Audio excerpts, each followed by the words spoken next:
Hey guys, what's going on? Hope you're having a fantastic day. Welcome back to the channel. Today we have another awesome deck profile for you guys. We're going to be looking at one of the most hated decks in Yu-Gi-Oh! Mystic Mine. I actually enjoy playing this deck quite a lot. It's a really good way to lock down your opponent from being able to play. So if you're new around here or if you enjoy the content already, be sure to subscribe, hit the notification bell, and also leave a like on the video because it helps our channel grow. So without further ado, let's get into this Mystic Mine deck profile. Alright guys, so getting right into the deck profile, we play 3 copies of Planet Pathfinder.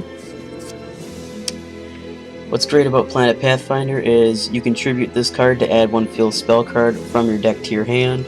So the whole point of this deck is going to be trying to get Mystic Mine from our deck into our hand as quickly as possible, because that's our win condition. If we can keep Mystic Mine on the field, we can stop our opponent from playing, and then we can eventually reduce their life points from there. Then we play 3 copies of DD Guide. Reason why we play 3 copies of DD Guide is because when he is normal summoned, you shift control of this to your opponent, and then during the end phase, your opponent selects 1 card from their graveyard and removes it from play. So not only is it a good way to give them a monster on their side of the field, but it also starts to reduce the cards in their graveyard and helps get any threats removed from the game. Then for the last of the monsters, we play 2 copies of Silent Wabi. So the reason why we play 2 of him is because you can special summon him from your hand to your opponent's side of the field and draw a card, and then also once per turn the hand limit of this card's controller or your opponent becomes 3. So you can reduce your opponent's hand size down to 3 cards, which will greatly limit their ability to make plays moving forward in the game. Then for the main card of the deck, we are playing 3 copies of Mystic Mine. So with Mystic Mine, if your opponent controls more monsters than you do, your opponent cannot activate monster effects or declare an attack. If you control more monsters than your opponent does, you cannot activate monster effects or declare an attack. At the end phase, if both players control the same number of monsters, you have to destroy this card. So basically, you want to get this card out on the field as quickly as possible, because it'll stop your opponent from being able to attack you or activate their monster effects or really do anything at all. So all you'll have to worry about is their spells and traps, and we have plenty of cards in the deck to help deal with that. Then in order to protect your Mystic Mine field spell, you're playing 3 copies of Field Barrier. So this card just means your field spell cards can't be destroyed, and also a new field spell card cannot be activated. So this will help protect Mystic Mine and also make sure your opponent can't play anything else as far as field spells are concerned. Then we play 3 copies of Goddess Skold's Oracle. And the reason why we play 3 of her is because you can look at the top 3 cards of your opponent's deck and you can put them in any order. The only drawback is you cannot normal or special summon monsters for the rest of this turn, but that's fine. The whole point of this deck is not to summon monsters to your field.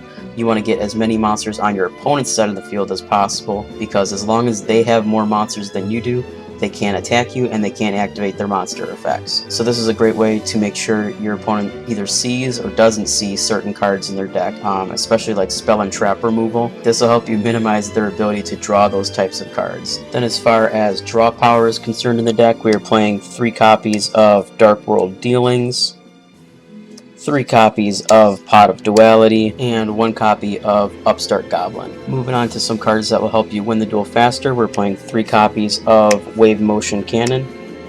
The reason why we're playing 3 of this card is because for every turn you put a counter on this card, and during your main phase you can send this card to the graveyard and inflict 1,000 damage to your opponent for each counter or each standby phase that has passed since this card was activated. When you're running 3 of these, all you really need to do is have this card on the field for like 2 to 3 turns each, and you can deal enough damage to win the duel. Then as another added win condition, we're playing 1 copy of Final Countdown. So you just pay 2,000 life points, and then after 20 turns after this card was activated, you automatically win the duel. Then in order to help stop your opponent from playing certain cards like Cosmic Cyclone, Twin Twisters, Infinite Impermanence, or any kind of like spell and trap removal, we play 2 copies of Prohibition. So all you have to do is declare a card name, and your opponent can't use that card as long as this Prohibition card remains face up on the field. Then for the cards that will help search out your Mystic Mine field spell, we play 2 copies of Demise of the Land. So when your opponent special summons a monster, you can search 1 field spell card from your deck and activate it. We also play 1 copy of Gold Sarcophagus, so you can banish 1 card from your deck face up.